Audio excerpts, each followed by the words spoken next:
আজকে সত্যি সব খেতে সাজনা নিজে বেগুন গাছের, আমাদের নিজের ক্ষেতের আলু, তারপর দেখেন বোয়াল মাছ দিয়ে ধনিয়া পাতা টমেটো দিয়ে এখন শুরু তরকারি রান্না।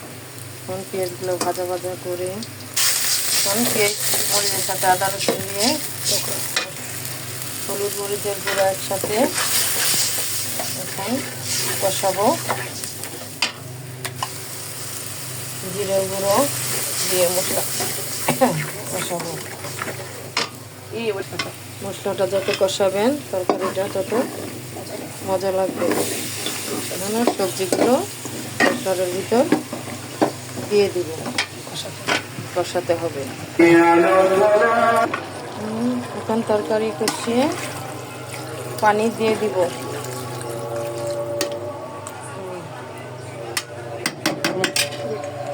টমেটো উপর দিয়ে টমেটোগুলো কুচিয়ে দিব। এখন টমেটোগুলো দিয়ে দেব।